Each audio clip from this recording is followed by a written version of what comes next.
The rule of law is the legal principle that law should govern a nation, as opposed to being governed by arbitrary decisions of individual government officials. It primarily refers to the influence and authority of law within society, particularly as a constraint upon behavior, including behavior of government officials. The phrase can be traced back to 16th century Britain, and in the following century the Scottish theologian Samuel Rutherford used the phrase in his argument against the divine right of kings. The rule of law was further popularized in the 19th century by British jurist A. V. Dicey. The concept, if not the phrase, was familiar to ancient philosophers such as Aristotle, who wrote, "Law should govern." Rule of law implies that every citizen is subject to the law, including lawmakers themselves. In this sense, it stands in contrast to an autocracy, dictatorship, or oligarchy where the rulers are held above the law. Lack of the rule of law can be found in both democracies and dictatorships, for example because of neglect or ignorance of the law. And the rule of law is more apt to decay if a government has insufficient corrective mechanisms for restoring it. Government based upon the rule of law is called nomocracy. History. Although credit for popularizing the expression, the rule of law, in modern times is usually given to A. V. Dicey, development of the legal concept can be traced through history to many ancient civilizations, including ancient Greece, China, Mesopotamia, India and Rome. Antiquity in the West. The ancient Greeks initially regarded the best form of government as rule by the best men. Plato advocated a benevolent monarchy ruled by an idealized philosopher king, who was above the law. Plato nevertheless hoped that the best men would be good at respecting established laws, explaining that, where the law is subject to some other authority and has none of its own, the collapse of the state, in my view, is not far off. But if law is the master of the government and the government is its slave, then the situation is full of promise and men enjoy all the blessings that the gods shower on a state, more than Plato attempted to do. Aristotle flatly opposed letting the highest officials wield power beyond guarding and serving the laws. In other words, Aristotle advocated the rule of law. It is more proper that law should govern than any one of the citizens. Upon the same principle, if it is advantageous to place the supreme power in some particular persons, they should be appointed to be only guardians and the servants of the laws. According to the Roman statesman Cicero, we are all servants of the laws in order that we may be free. During the Roman Republic, controversial magistrates might be put on trial when their terms of office expired.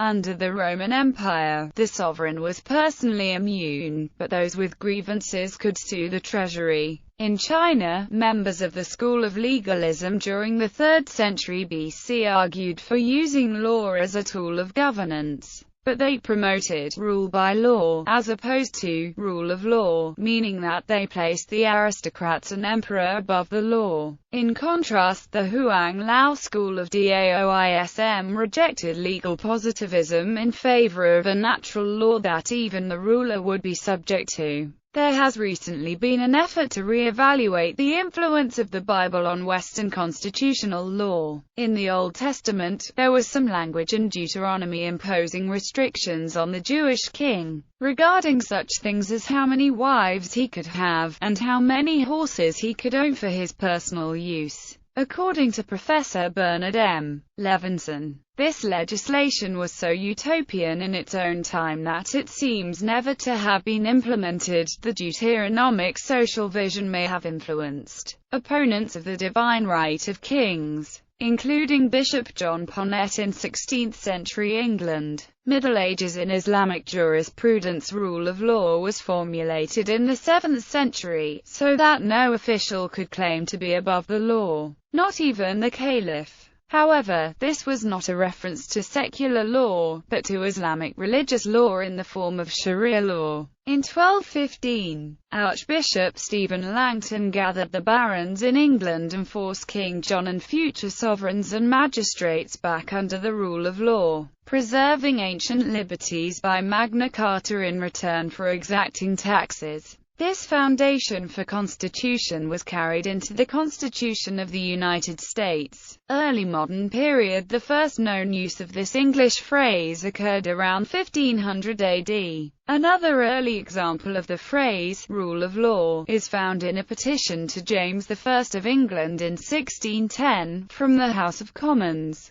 Amongst many other points of happiness and freedom which your Majesty's subjects of this kingdom have enjoyed under your royal progenitors, kings and queens of this realm, there is none which they have accounted more dear and precious than this, to be guided and governed by the certain rule of the law which giveth both to the head and members that which of right belongeth to them, and not by any uncertain or arbitrary form of government. In 1607, English Chief Justice Sir Edward Coke said in the case of prohibitions, that the law was the golden wand and measure to try the causes of the subjects, and which protected his Majesty in safety and peace, with which the king was greatly offended, and said, that then he should be under the law, which was treason to affirm, as he said, to which I said, that Bracton saith, quod rex non debet esse sub homen, sed sub deo a lege, among the first modern authors to use the term and give the principal theoretical foundations was Samuel Rutherford in Lex Rex. The title, Latin for, the law as king, subverts the traditional formulation rex lex. John Locke also discussed this issue in his second treatise of government. The principle was also discussed by Montesquieu in The Spirit of the Laws. The phrase, rule of law, appears in Samuel Johnson's dictionary. In 1776, the notion that no one is above the law was popular during the founding of the United States. For example, Thomas Paine wrote in his pamphlet Common Sense that, in America, the law is king. For as in absolute governments the king is law, so in free countries the law ought to be king, and there ought to be no other. In 1780, John Adams enshrined this principle in the Massachusetts Constitution by seeking to establish a government of laws and not of men, meaning in categorization of interpretations. The Oxford English Dictionary has defined rule of law this way: the authority and influence of law in society, especially when viewed as a constraint on individual and institutional behavior, the principle whereby all members of a society are considered equally subject to publicly disclosed legal codes and processes. Rule of law implies that every citizen is subject to the law. It stands in contrast to the idea that the ruler is above the law, for example by divine right.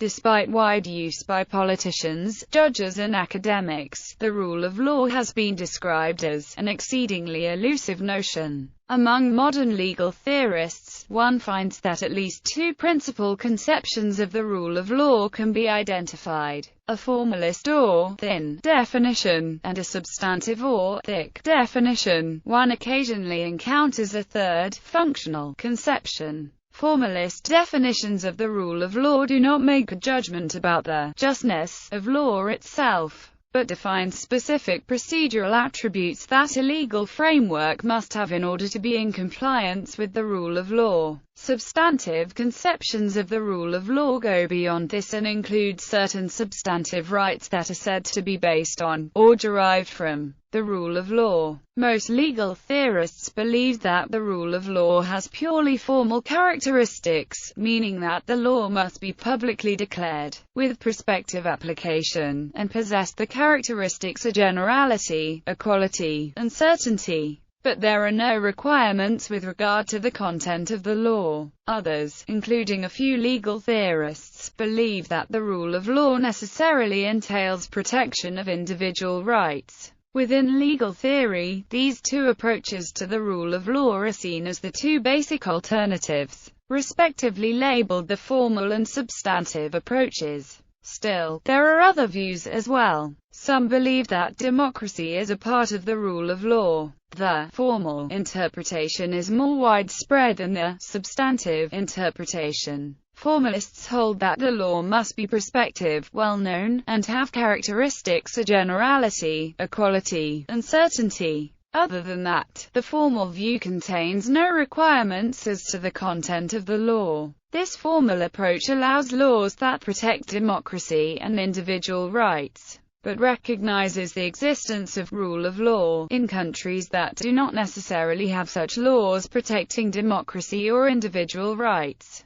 The substantive interpretation holds that the rule of law intrinsically protects some or all individual rights. The functional interpretation of the term rule of law, consistent with the traditional English meaning, contrasts the rule of law with the rule of man. According to the functional view, a society in which government officers have a great deal of discretion has a low degree of rule of law, whereas a society in which government officers have little discretion has a high degree of rule of law. Upholding the rule of law can sometimes require the punishment of those who commit offenses that are justifiable under natural law but not statutory law. The rule of law is thus somewhat at odds with flexibility, even when flexibility may be preferable. The ancient concept of rule of law can be distinguished from rule by law, according to political science professor Li Shuguang. The difference is that, under the rule of law, the law is preeminent and can serve as a check against the abuse of power. Under rule by law, the law is a mere tool for a government that suppresses in a legalistic fashion status in various jurisdictions.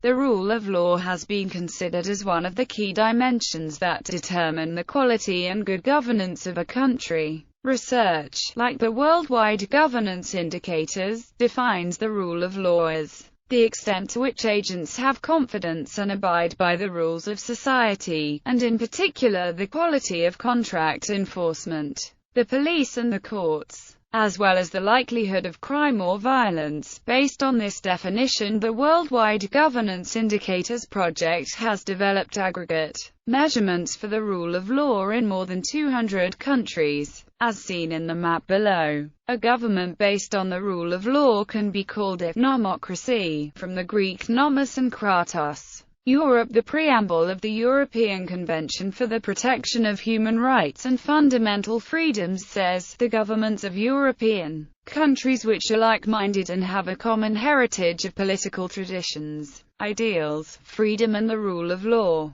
In the United Kingdom, the rule of law is a long-standing principle of the way the country is governed, dating from Magna Carta in 1215 and the Bill of Rights 1689. In the 19th century, V. Dicey, a constitutional scholar and lawyer, wrote of the twin pillars of the British Constitution in his classic work Introduction to the Study of the Law of the Constitution. These two pillars are the rule of law and parliamentary sovereignty. In Finland, the constitution explicitly requires rule of law by stipulating that the exercise of public powers shall be based on an act. In all public activity, the law shall be strictly observed. United States. All government officers of the United States, including the President, the justices of the Supreme Court, state judges and legislators, and all members of Congress, pledge first and foremost to uphold the Constitution. These oaths affirm that the rule of law is superior to the rule of any human leader. At the same time, the federal government has considerable discretion. The legislative branch is free to decide what statutes it will write,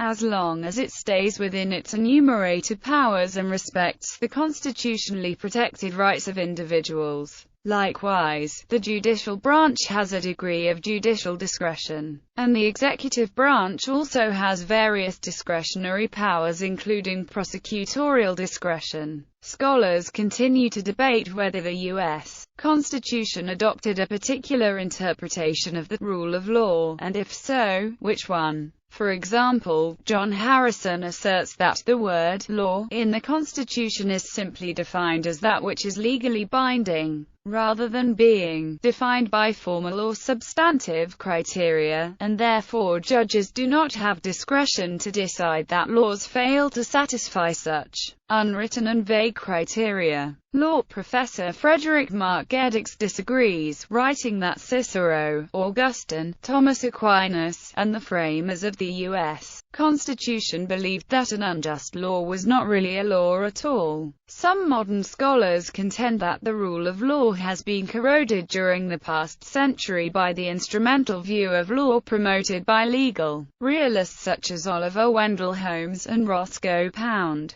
For example, Brian Tamanaha asserts, "The rule of law is a centuries-old ideal, but the notion that law is a means to an end became entrenched only in the course of the 19th and 20th centuries." Others argue that the rule of law has survived but was transformed to allow for the exercise of discretion by administrators. For much of American history, the dominant notion of the rule of law, in this setting, has been some version of A.V. Dicey's "No man is punishable or can be lawfully made to suffer in body or goods except for a distinct breach of law established in the ordinary legal manner before the ordinary courts of the land," that is, individuals should be able to challenge an administrative order by bringing suit in a court of general jurisdiction. As the dockets of worker compensation commissions, public utility commissions and other agencies burgeoned, it soon became apparent that letting judges decide for themselves all the facts in a dispute would overwhelm the courts and destroy the advantages of specialization that led to the creation of administrative agencies in the first place. Even Charles Evans Hughes, a Chief Justice of the United States, believed you must have administration, and you must have administration by administrative officers. By 1941, a compromise had emerged. If administrators adopted procedures that more or less tracked the ordinary legal manner of the courts, further review of the facts by the ordinary courts of the land was unnecessary. That is, if you had your day in commission, the rule of law did not require a further day in court. Thus Dicey's rule of law was recast into a purely procedural form. James Wilson said during the Philadelphia Convention in 1787 that laws may be unjust, may be unwise, may be dangerous, may be destructive, and yet not be so unconstitutional as to justify the judges in refusing to give them effect. George Mason agreed that judges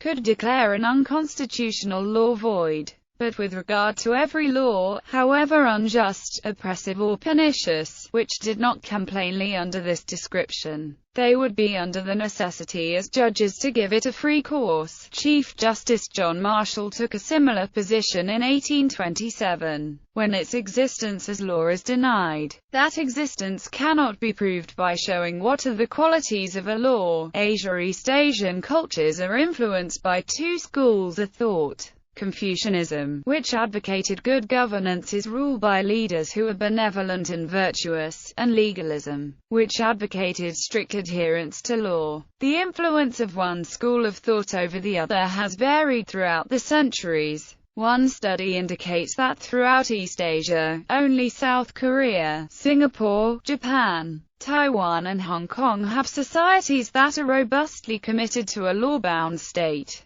According to Orzthi, a member of the Asian Human Rights Commission, the rule of law in Thailand, Cambodia, and most of Asia is weak or non-existent. Apart from a number of states and territories across the continent, there is a huge gulf between the rule of law rhetoric and reality. In Thailand, the police force is an organized crime gang. In Cambodia, judges are proxies for the ruling political party. That a judge may harbor political prejudice or apply the law unevenly are the smallest worries for an ordinary criminal defendant in Asia. More likely ones are: will the police fabricate the evidence? Will the prosecutor bother to show up? Will the judge fall asleep? Will I be poisoned in prison? Will my case be completed within a decade? In countries such as China and Vietnam, the transition to a market economy has been a major factor in a move toward the rule of law.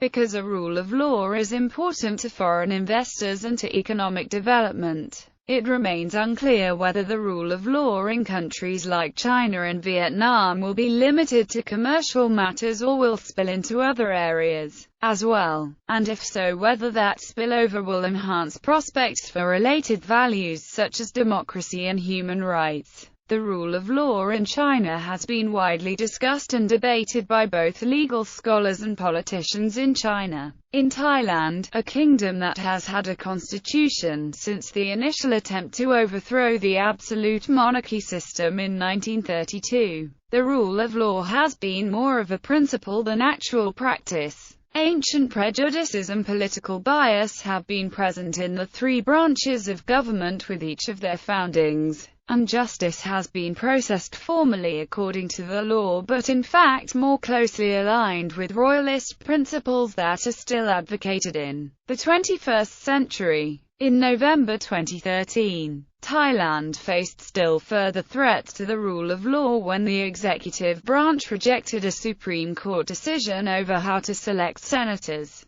In India, the longest constitutional text in the history of the world has governed that country since 1950. Although the Constitution of India may have been intended to provide details that would limit the opportunity for judicial discretion, the more text there is in a constitution, the greater opportunity the judiciary may have to exercise judicial review. According to Indian journalist Harish Kari, the rule of law, or rather the constitution, is in danger of being supplanted by the rule of judges. Japan had centuries of tradition prior to World War II, during which there were laws, but they did not provide a central organizing principle for society, and they did not constrain the powers of government. As the 21st century began, the percentage of people who were lawyers and judges in Japan remained very low relative to Western Europe and the United States, and legislation in Japan tended to be terse and general, leaving much discretion in the hands of bureaucrats.